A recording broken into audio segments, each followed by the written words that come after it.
The content you're about to enjoy comes from the archives of The Best You. We're devoted to the very best in personal development, with a magazine and resources dedicated to inspiring and changing people's lives. At The Best You, we work with the world's leading writers and trainers on the evolution of the self, and people whose journeys have been affected by their work and words. For more information, go to www.thebestyou.co.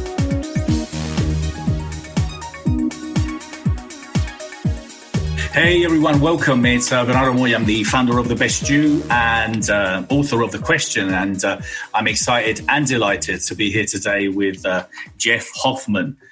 Jeff, thank you so much for being here. Sure. Thank you very much for having me and for connecting and communicating with so many people at a time when people need it. So Jeff Hoffman is a very successful entrepreneur. He's a CEO, motivational speaker, published author, film producer. He's done so many things. He's part of very many well-known companies, including Priceline, Ubid, Color Jar, and so many other things. Jeff has obviously received so many lifetime achievements for so many things, and obviously as being, top entrepreneur, championship entrepreneur award for JP Morgan, Citibank. He basically is everywhere on CNBC, ABC, CNN. I met Jeff a few years ago at one of the events of our mutual friend who formerly, unfortunately, passed away, Ryan Long, and who's done some great work over the years. And I remember that one of the things that really impressed me was obviously his humanitarian work that he does. And I want to talk to you about so many things, Jeff. So first of all, I want, for those of you that don't know you within kind of my community, either here in the US or UK, to tell us a little bit more about your story, because obviously you're very successful. Your companies are worth billions of dollars, but you weren't born a billionaire, were you? I was born in a little small desert town, basically in Arizona, single mom with 4 kids. So no money. We didn't care, though, because that was not my mom's values. But I will say that I had big dreams. And from where I was started, again, with a single mom and no money in a little town where no one ever left, the path to where I wanted to be was seemingly impossible. I just refused to accept that it was impossible. But I did not have any help at the start, that's for sure. So what did you stand out at school, or what were you very interested or keen on your early years? Early on, I tended towards the science classes and engineering, but that's because I think I was more curiosity driven, which, by the way, Bernardo, I have a TED Talk that's out there online called The Power of Childlike Wonder.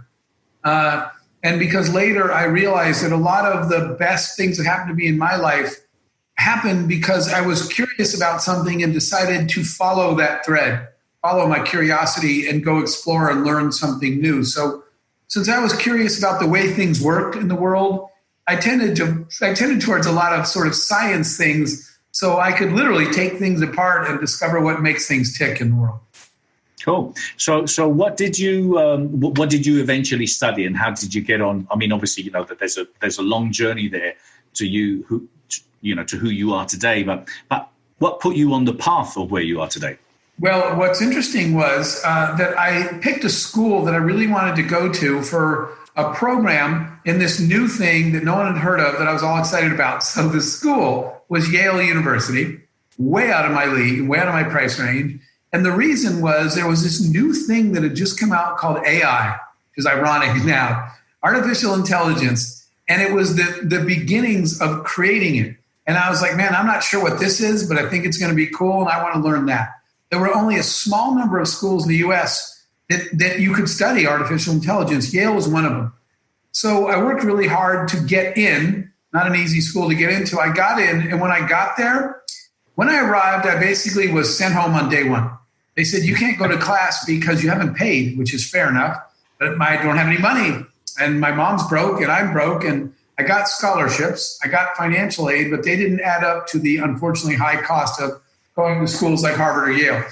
And so I started my first startup on day 2 of college because my options were go home or find a way to pay for my education. And I started a software company, again, which would have been great, except I don't know how to write software because they won't let me go to class. So I was winging it, and I was hanging flyers around our campus and other colleges saying programmers wanted. I was bidding on software jobs in the community. They didn't know I was a kid. I won some.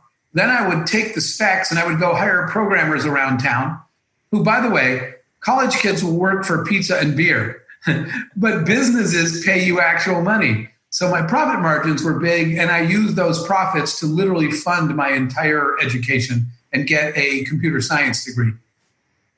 Well, that's amazing. I love the winging it. I love the winging it because, well, hey, listen, it's how many people start, and sometimes it was what gets you in front of life, isn't it? You just took action and did it. So you got it. And then from then on, obviously, so you started creating this software, which obviously, you now have all these different companies that you manage. So how long was the process and journey of you studying what you studied at Yale with AI and then becoming a successful entrepreneur? Sure. So I went and got a job, by the way, at a corporation, an engineering company, not because I wanted to, but because all of us on this call know, that that's the society message. Your parents say, and those of you who are listening that are parents, you're telling your kids, go get a good degree at some good education so you can get a good job and get a good paycheck. And so my parents told me that. Go get a good job at a good company and get a good salary. And I did, which was great, except I had everything but a good life because I actually hated my job and I hated my boss. And so a good paycheck at a good company is not a good life. And I quit. And I quit after only a few years at a big corporate. And it was not well received by my mom or anybody else that I had a good job and a good paycheck and I quit, but I just hated it. And I couldn't do that. And software engineer by trade. And so my first company, and I'm going to say in a minute, I certainly had my horrendously bad ideas and failures along the way, but I did get lucky that my first company worked. And I never would call myself, Bernardo, I never call myself an entrepreneur. I just call myself a problem solver. I like to fix stuff. And especially inefficiency drives me nuts. So here I am, quickly unemployed, 20-something years old. Everyone's mad at me. I'm broke. And I'm in the airport to go on a trip. And back then you had to wait and check in at the ticket counter, and they gave you your boarding pass. And the line was an hour long on a busy Friday afternoon, and I missed my flight. And I stood there and said, this is insane that you have to stand in a line so someone could hand you a boarding pass. I'll get my own. And of course, there was no way to do that. So I went home and started my first company that week.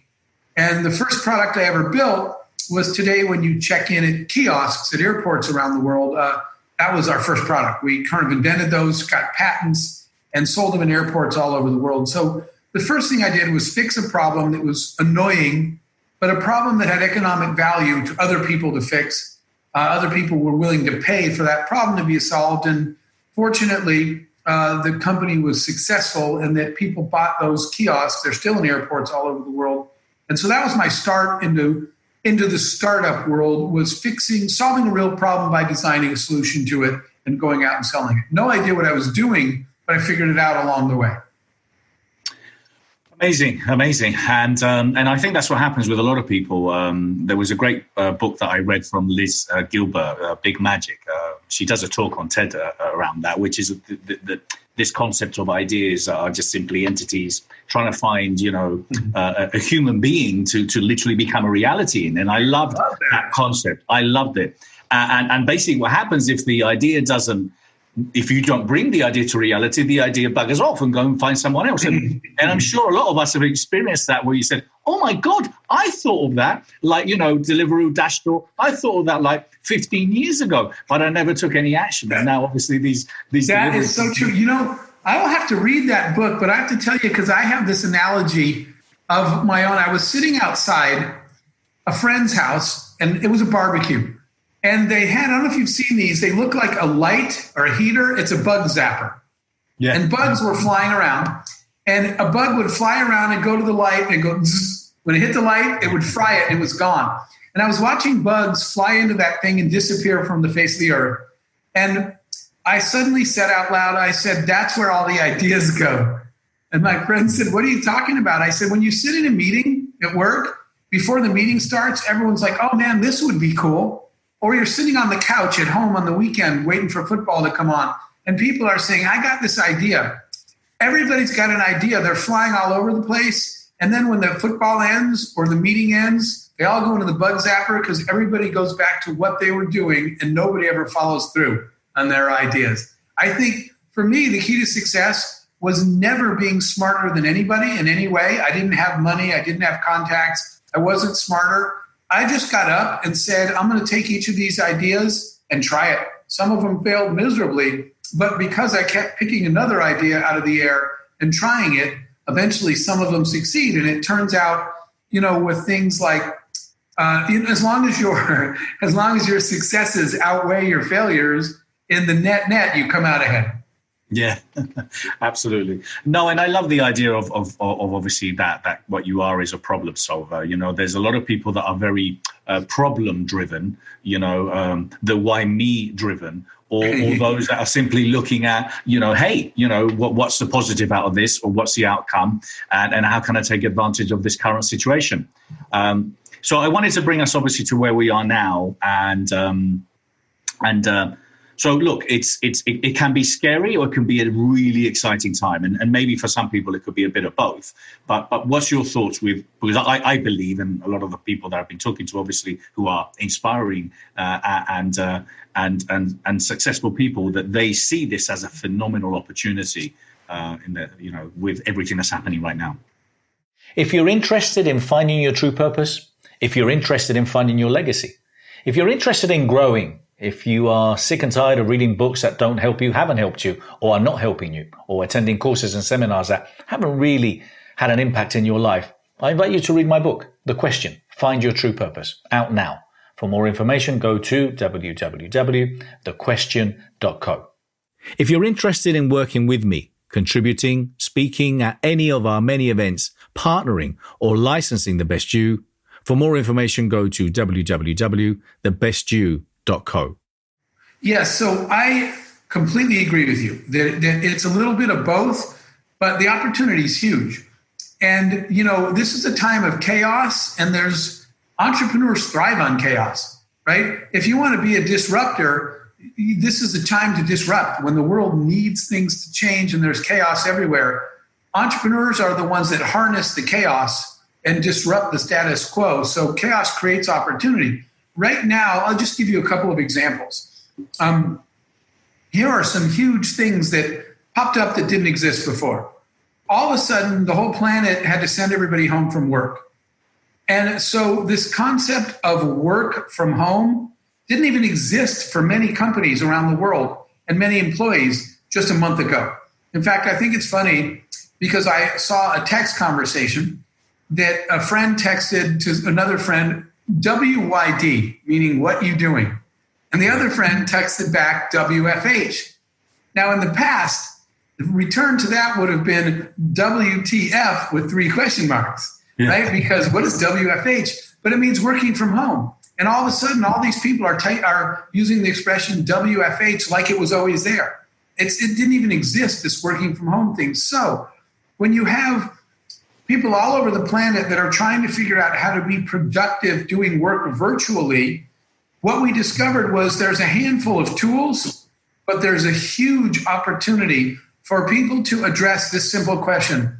What is the most effective way to work from home and to share and to be virtually productive? And so that's a big opportunity for entrepreneurs to say, I'm going to make work from home more productive, because we're at the beginning of learning how to do this. By the same token, that happened to our schools all over the world. We sent all the kids home, and yet many, many schools on both ends, many schools did not have online learning. They didn't have the technology to teach virtually, and many parents have no tools, no apps, no training in homeschooling and how to teach from home. So online education is about to explode. And it's not going to go away after the pandemic, because many of these schools, let's take colleges and universities, the ones that didn't have a strong online platform are going to find out that they're going to have to create one now, and they're going to discover that they can enroll a lot more students if they add virtual to just physical campus. So education. And the last one would be online healthcare, telemedicine. So many healthcare providers, so many people are stressed and panicked and want to talk to a medical professional but don't want to leave their home. And so many doctors would love to help patients, but they don't want them all in their office. So all of a sudden, I'm hearing from doctors and medical centers everywhere that they've got to come up with technology for virtual medicine and telemedicine and preventative care at home. My own doctor I talked to last week, and because I had an appointment scheduled well before this pandemic, and when we got online, my doctor said, "Jeff, congratulations, you're my first Zoom patient in the history of this practice." So those are all opportunities for new growth areas for the new world after the pandemic ends. And I think obviously kind of what it is really, it is exactly that. It's a time. It's a time for many people to really reinvent also themselves. I think, there's a lot of people that have a set of skills that unfortunately, they're just going to struggle in finding, a position or a job very quickly. And it is all down to education. I loved, I was looking at one of your interviews before and about the info sponging, and it's going to drive me into kind of my next question to you, which is about that. We have to learn. I mean, we permanently have to be enhancing, improving our skills, and also learning those things that we don't know, things that we're not comfortable about, because we have to be current, especially now, isn't it? And this is one of the best times ever. Some people are complaining, this one, I was amazed, that they're bored at home. And what I'm thinking is you've never had a better chance to upgrade yourself, to retool yourself. Right now, you have the time to take online courses. Many of them are free, and enhance your value as a human being, improve your skill set. I told one small company that, and he enrolled a bunch of his people in a free online certification course for applied AI. And so they're getting certificates in artificial intelligence, and they've already started designing a predictive behavior algorithm for their consumer business. So upgrading your personal skill set by taking online courses now while you're home and you have the time, and upgrading your business by upgrading your workforce by taking online courses while you're home. This is a great opportunity literally to upgrade yourself. And I hope more people figure out that they should dedicate, whatever it is, 2 hours a day, let's say, to learning something new. And Bernardo, that is my info sponging thing. Learn something new every day. Right now, you've had more time than you ever used to have to learn something new. Out of all the things that you're currently doing and you're doing a lot of things, you have some great brands.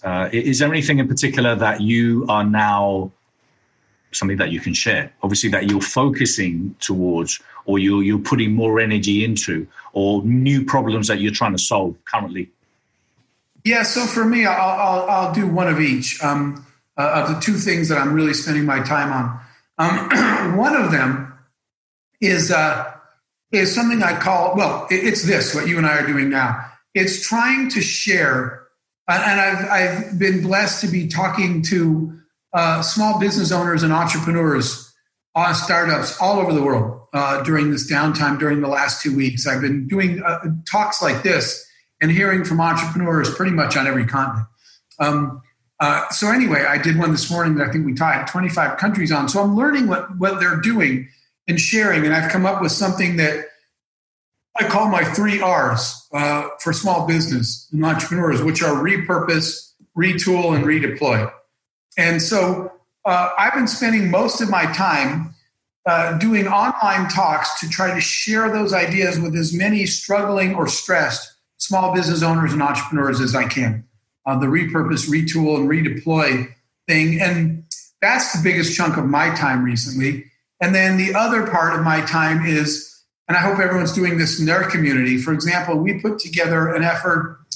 There are many, many children, certainly in my country, in my area, that whose only meal every day came from their free lunch at school. Mm-hmm. And these were kids that weren't getting food at home because their parents don't have it.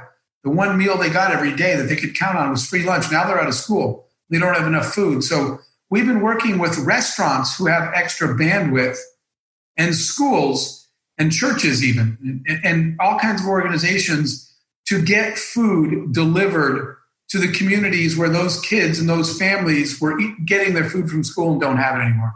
So I'm working on personal projects like that. And professionally, I'm trying to help give sort of tips on what you can do to small businesses around the world. Those are my two things. And is there any platforms in particular that you could share that people could help you or support you to join some of these things, projects? Yeah, on the Feeding the Children thing, it's just it's called worldyouthhorizons.org. So there's a website there that people can go to and they can learn or they can donate to provide a meal or whatever. We're also launching another youth organization, let me just say, that we're doing. It's called the Dream Tank, and people can email me if their children are interested. It's just jeff@jeffhoffman.com. But we are organizing a giant global youth hackathon.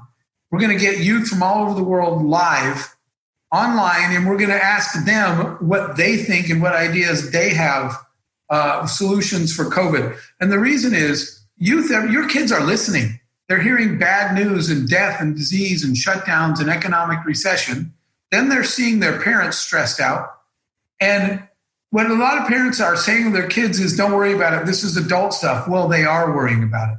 And they might even have an idea. But the conversation is not including youth. So we are organizing youth all over the world to let them work on COVID problems too, especially since they're home from school. So that one you could just email me on.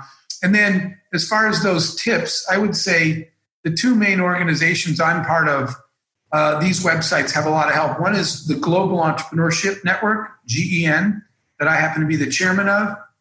And our website is GenGlobal, genglobal.co. And then lastly, the Unreasonable Group, which is an organization I'm part of that works with helping startups, and that's unreasonablegroup.com. All over the world as well. So those are some organizations that are where you can find information about these startup programs as well. Thank you for asking that. No, and thank you, Jeff, because one of the things that I want to point out about Jeff is when I met him, because, I've seen a lot of speakers over the years. I've promoted quite a few. And yeah. I remember when, but I'm always very, very non-judgmental because, hey, Jeff Hoffman from Pricing. Okay, well, great. But, I never judge anyone, but I'm always there to listen to see what I can get. And I remember when Jeff started speaking, he instantly got my attention because I love this style. I love how honest, how brutally honest he is and how he doesn't beat by the bushes. But one of the things that he said, which got my attention straight away, was with the humanitarian work he does. Because, it's a word that is used quite easily now, like they use the word legend, okay? Well, Jeff is a humanitarian. Some of the projects he's done is phenomenal. And he was talking about a lot of the stuff that he's done in Peru, where he's taught these young girls coding. And then all of a sudden, two or three of the girls that were literally, they taught how to code, and Jeff can explain this better. Then there's a picture of Mark Zuckerberg and Bill Gates with two of these girls. And it was beautiful. But one of the things that he said that really got me was the idea of that there is no they, okay? There's a lot of people out there, they will sort it out. Well, guess what? There is no they. So Jeff is a they. He's the one that makes it happen. So congratulations and so well done for all the phenomenal work you do.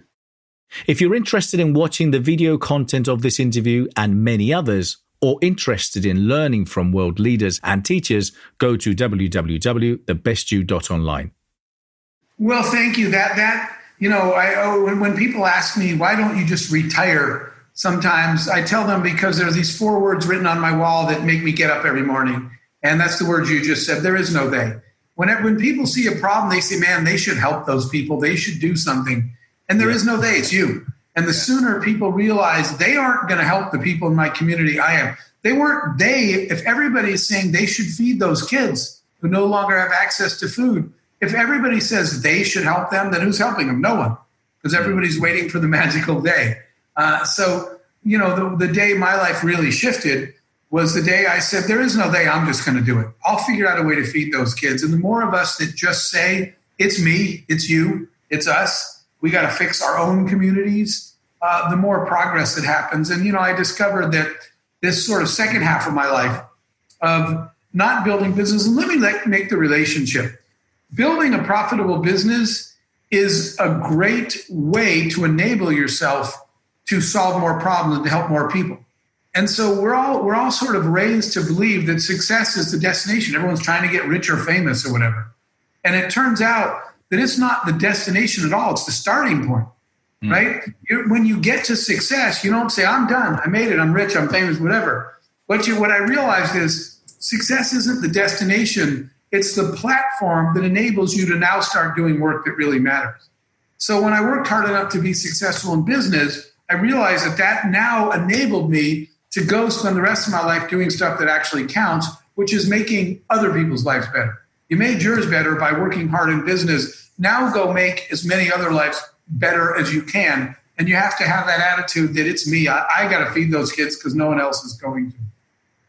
And as I said, please, some of the work that Jeff has done is great. I mean, I remember when he was saying, well, one of the projects was he has this massive, I don't know what to call it, a cruiser, where he's put all the biggest minds together and stuck them in this ship, and they've gone to different cities around the world to bring education to them, and that was just mind blowing as well. That was our fundamental belief in the good of the human race. The bad makes the news. We get that. But entrepreneurs, we fundamentally believe that, and I certainly do, that entrepreneurs are the people going to solve the world's biggest problems. So the project you mentioned was we were charted on a ship that sailed literally around the world filled with entrepreneurs looking at the world's problems. And we had a lab, basically, an incubator on the ship so that they could create products and solutions to solve the world's biggest problems. And it was a mind-blowing experience to sail around the world looking at problems and asking entrepreneurs to fix them, because they did. And it was so reassuring about the human race. Just like the story you mentioned before, the girls in Peru, the poorest girls in Peru, that once they learned how to code, you know what they did? They taught as many other girls as they could to code. And these young teenage girls, you might be on a website that you're having someone bid on building you a website, online work, and it might be 3 16-year-old girls in Peru, but they're so smart and so talented that the website you get back is brilliant and you love their work. You wouldn't have hired them if you knew that they were little girls in a South American country necessarily. But once you see how smart they are, you definitely will. So they're able to feed their whole families because people have taught them how to write code. So being part of efforts like that, for me, that's the ripple effect. If I can educate them on things I've learned, and then they can spread that to as many, in this case, young girls as they can, each of us. One of my favorite Mother Teresa quotes, she said, if you can't feed 100 people, then feed one. And I love that quote, because if each of us, 100 people feed one, then we have some progress. Yeah. Brilliant. Thank you, Jeff. And I was also looking at one of your previous interviews, and I came across that, from what I believe, and you tell me if this is true, a turning point was when some friends of yours unfortunately passed away, and you came up with the idea of writing a eulogy of what would your life be at the end. One of the things that I've interviewed a few people, funny enough, who've given me the same story. They wrote 2 eulogies, one doing the same old, and then leaving, and what would they say, and then those that literally go for it, take action, and live a life with no limits, without any fear. So I believe that that's one of the challenges we have is that I think we all know pretty much, and I think everyone watching or listening today know that we're all mortal, but we tend to have this immortality thing that, I'll take care of it tomorrow, I'll take care of it next year. And at the end of the day, we have to check in and, hey, what am I leaving behind? What am I leaving behind? What is my legacy? That is so true. Everybody, all of us are busy and everything will get to it. And unfortunately, in that story, that was my best friend in the whole world. And he drowned in kind of a freak accident in the Irish Sea in Ireland, and never, ever thought that at 42 years old, he would run out of time. And unfortunately, last year, my other best friend dropped dead in his kitchen out of nowhere with an enlarged heart. Not sick, nothing. He literally just keeled over in his kitchen and was dead instantly. So my 2 closest friends, one died at 36 and one died at 42. And they didn't have tomorrow to go do all that stuff. And as tragic as that is, it's a harsh reminder that this is your life. It's actually going on right now. It's not something you're planning for or saving for or waiting for, and that you've got to live it now, and you just got to do. I started to notice that, Bernardo, I redefined my definition of success. So when I was growing up, the world told me that success was getting rich or famous or powerful. We all buy into that. And what I realized later was, here's my new definition of success. My definition of success is anybody that loves their life so much exactly how it is that they wouldn't trade it with anybody else. And so Michael, my friend that died at 42, that drowned, Michael one day said, and you might have heard me say this, something that still gives me goosebumps when I think of it.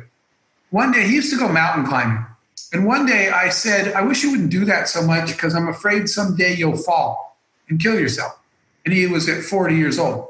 And he said, well, I'll tell you what.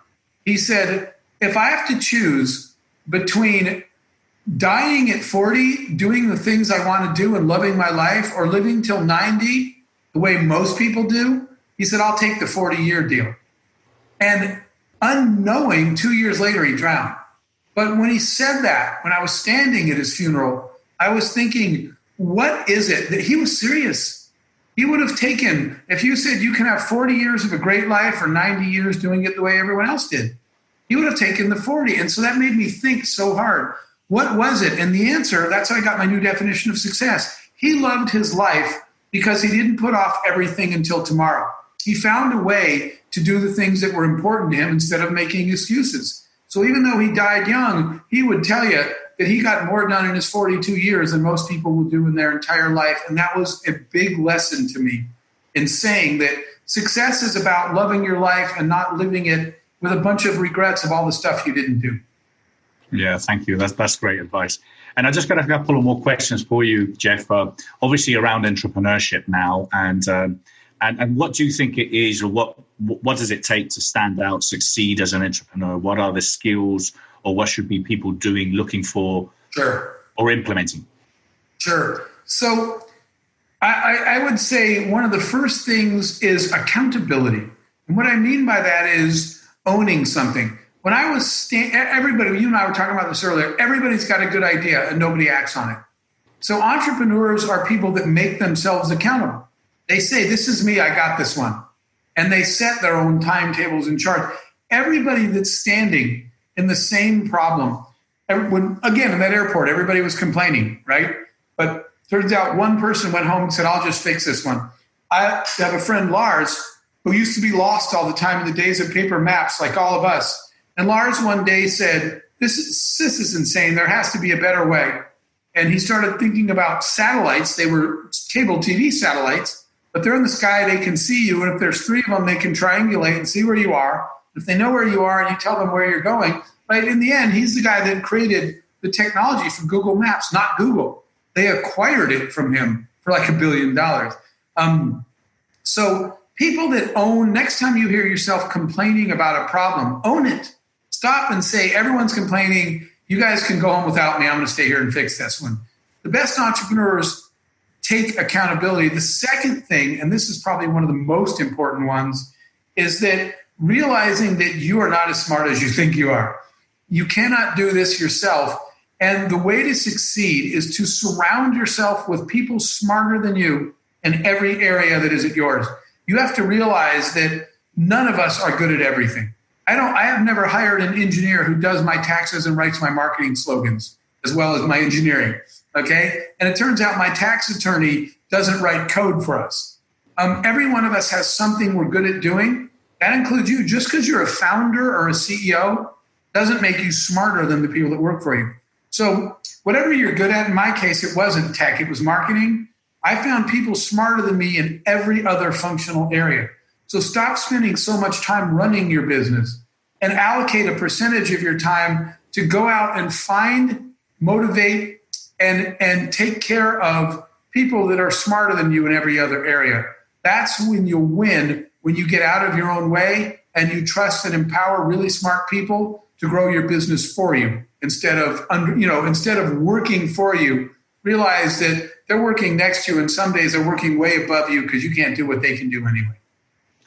That's great advice. A little masterclass there. And obviously they're complaining. I always say about complaining is negativity. People that are complaining, you're negative. Oh, no, I'm not negative. Yes, you are. You're just complaining right now. You're negative. So yeah, reality check on that. You co-authored a book called Scale, and I'm particularly very interested in scalability when it comes down to that. What's the insights of the book? You wrote it with David Finkel, I believe, and yes. Well, it's a best-selling book. Tell us a little bit about that, and talk us about scalability. Sure. Scale, the book that we wrote, and especially compliments to my co-author David, because he thinks in a very structured way like that. It is the sort of very practical how-to guide for the things that you have to get right to be able to scale a business. Well, like an example is one of them I just mentioned, which is you need to spend less time in the business and more time working on it, meaning going out and finding a team that's smarter than you instead of being so busy working that you don't have time to go out and hunt for talent. We talk about systems and processes, about creating the things that you can automate, the processes that you can document, so that when you onboard new talent, they literally have a training guide for how to do their job immediately, instead of onboarding people at all different skill levels. We talk about automating processes that aren't your secret sauce, that aren't your core business. It's things you have to do every day, but they're not your secret sauce. They're not the things that make you better than your competitors. Then automate them or outsource them. So it's a whole list of practical steps to go through to prep your business for much more explosive growth. Another example is we talk about branding in there. A brand is a much more cost-effective way to get your message out than the dollar per view kind of marketing. You have to have sales and marketing, but you should be doing some brand development too. So those are just samples of what's in the book. It's a practical how-to guide to get your company properly aligned so that it'll grow much faster. Exciting times, Jeff. I want to thank you so much for your time. I want to thank you for your generosity. You're always very generous with your time. I want to thank you for the great work that you do, not only from an entrepreneurial point of view, because you're an inspiration to so many entrepreneurs, but also with the great work that you do behind the scenes. You are truly kind of the real deal. So thank you so much.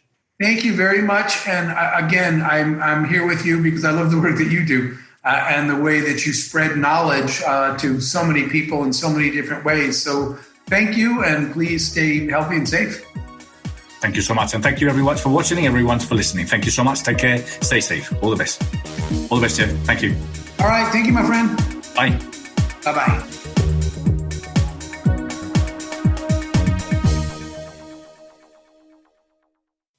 For more information, go to www.thebestyou.co.